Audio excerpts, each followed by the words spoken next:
Today's lesson, we're going to discuss evaluating algebraic expressions. Recall the order of operations. It is critical that you know the order of operations in order to evaluate algebraic expressions. For example, simplify this expression here. Negative 2 squared plus 24 divided by 4 times 2. Many people go to this. The please excuse my dear Aunt Sally.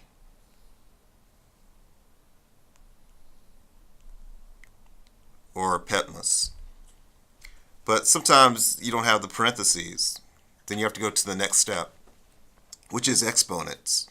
But what most people forget is that you have to go from left to right, whatever is the highest order. So I want you to think about it. What answer did you get if you were to simplify this? If you got anything but D, it's incorrect. It should be 8, and I'll explain why. All right, you know you have to start with exponents first.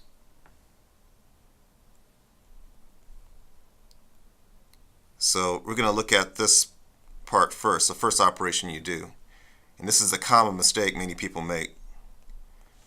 Negative 2 squared, it's not going to be 4. It's going to be negative 4. You keep the negative there. And then you keep working your way down.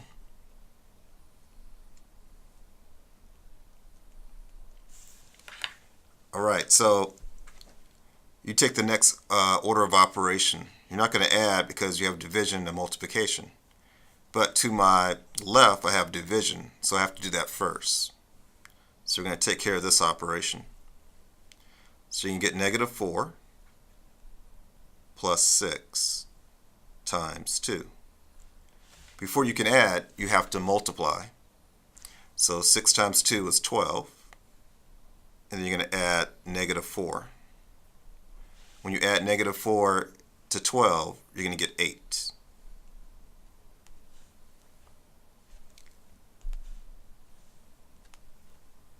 All right, evaluate the following expression given that x is 3. The way you handle algebraic expression is you take the given value and you substitute it in for the variable. So I see x squared, I put 3 squared. And it's always good to write it out. All right, then it just becomes order of operations. So you got to do the exponent first. So 3 squared is 9. Then minus 3 minus 12. You have to go from left to right. You're just left with subtraction. So 9 minus 3 is 6. And 6 minus 12 is negative 6.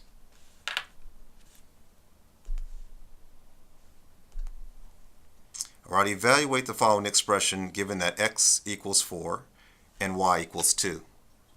Again, you want to write out the expression.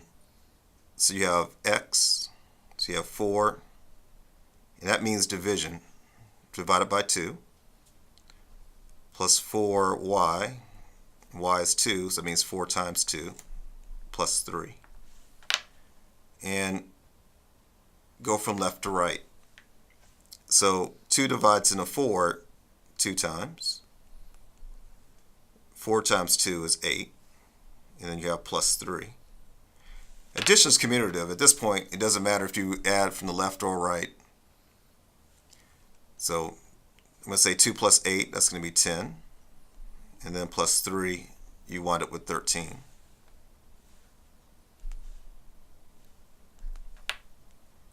All right, evaluate the following expression given that x equals 2 and y equals 3 and z equals 1.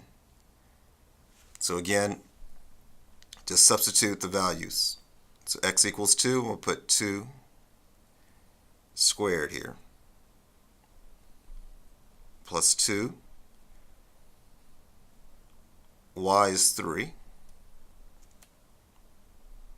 and you got 4, z is 1, so 4 times 1. So you have parentheses. You have to work what's in the parentheses first. So I just leave this as is. All right, in here I'm going to take care of the, from left to right, I'm going to take care of the multiplication. So that's going to be 24. And 4 times 1 is 4. And then you're going to divide 4 into 24. That's going to give you 6 times 2 plus negative 2 squared. Take care of that exponent.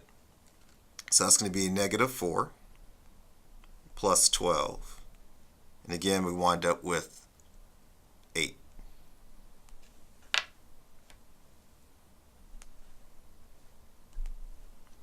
All right, evaluate the following expression given x equals 1.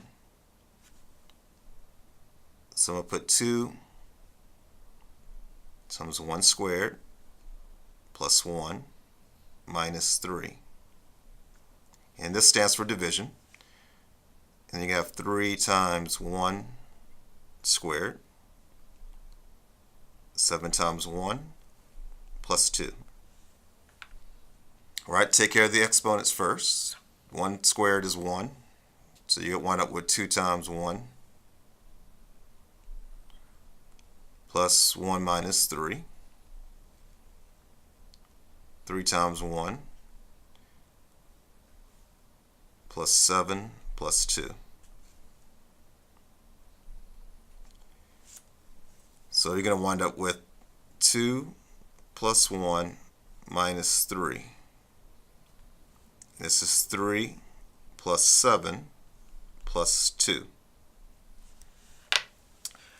But notice something here. If you look at the top, if I add 2 plus 1, I get 3.